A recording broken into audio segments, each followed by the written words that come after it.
So now that we have crafted our photo, we are going to start sketching. So here I have 4 quadrants that I have divided, and we are going to go ahead and start sketching the outer edges of the face. So it's going to look like this. It's not very clear here, but that's fine. So let's go ahead and get started. I noticed the nose on the bottom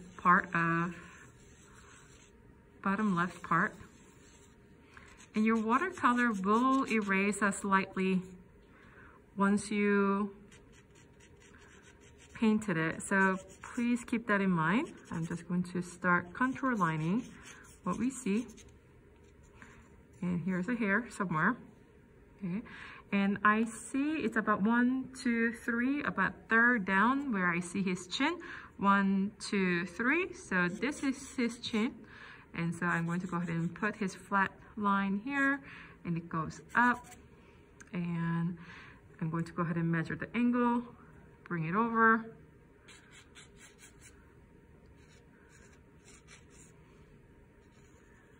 Okay, and I do see the chin line going at a slightly different angle here, and his ear is somewhere here, and I'm going to go ahead and work on his jawline.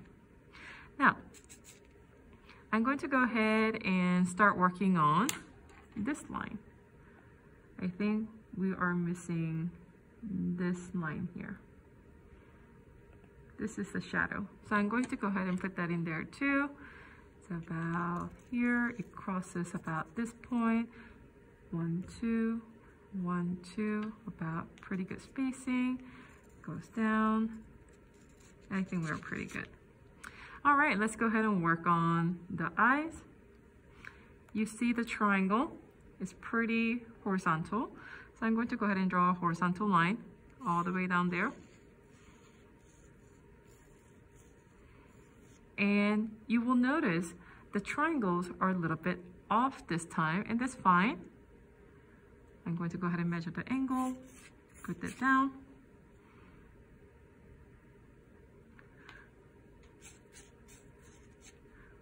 All right, and we are ready to start the eye.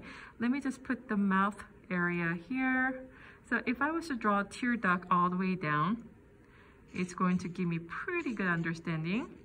And also pay attention to the negative spaces. If you look at this, there's a tiny triangles that's going to form, and it's that triangle. So I'm going to imagine that, bring it all the way down, and pretty close to that here, and that's where his mouth is going to be. And I'm just going to go ahead and give it a space of where his mouth will likely be for this drawing. Very good. So from here, I'm going to go ahead and start sketching because we have the basics down. So let's start with an eye.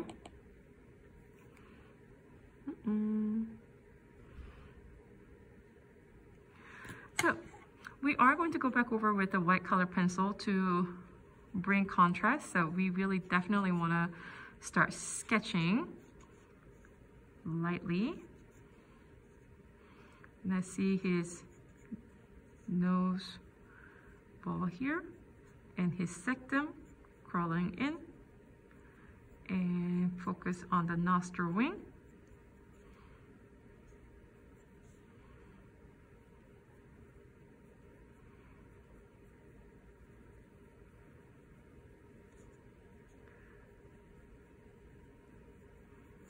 And we're going to try our best to not to pass that line because it lines up with the tear duct.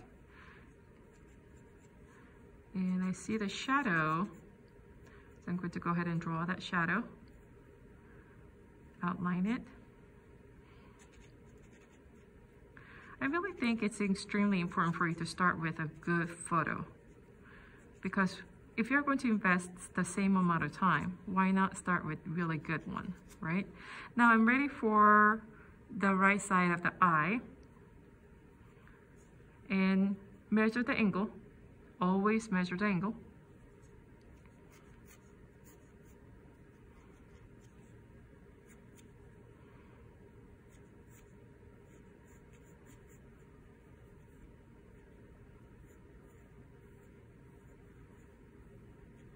And because we are looking at the pupil from the side, it is not a circle, it is an oval. The eyeliner, double eye line happening here. And I see very interesting angle for the eyebrows. So match that angle. And we'll be drawing this section.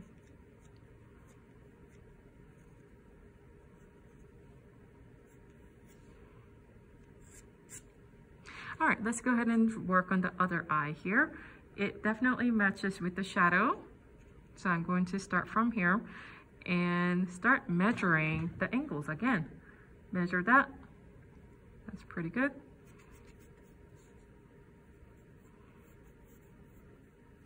And it goes beyond to that point, and that's his pupil here.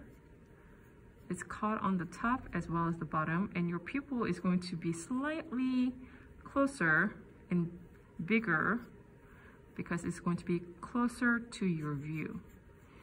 You see dark lines, and I'm going to go ahead and draw his double eye lines. And I'm ready for the eyebrows. So this is the glabella here, the upside down triangle, upside down trapezoid. And I'm going to go ahead and get the angle, put it on top, get the angle. All right. And it sort of disappears. It gets pretty dark. I'm going to go ahead and work on the hairline, just outline. Don't worry about individual hair. Just cluster them into one. All right, so let's go ahead and move on to the lips. So we do see the Cupid's arrow here. Just very quick suggestion here. And I'm going to use that to start drawing the lips. Okay. So I'm thinking the middle of the lips follows that angle, which is great, awesome. And I see the two fat tissues for the top lips. And I see 1, 2, 3 different angles. So I'm going to just follow that.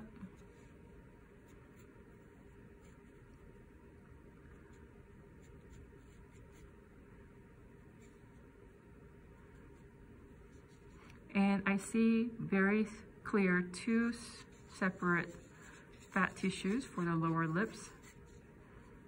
And there's a bump, disappears, straight line. And you will notice this is an opening, so I'm not going to go ahead and connect it. I'm going to go ahead and draw the teeth, measure the angle, guys, all the time, measure the angle. If you feel like, oh, I'm stuck, I don't know how to draw that, measure the angles and work with the angles first.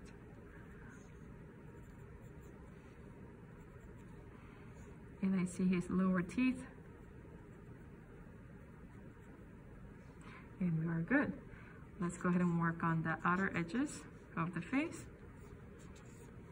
I find it easier to draw unique faces because there's always very interesting shapes and forms for us to draw. Even if you make a mistake, that distinction is going to stand out, allowing you to make really unique shapes and forms, covering some of the mistakes that you might have. So don't be afraid of unique photos. So I see a little bit of inner lines. And now I'm going to go ahead and focus on,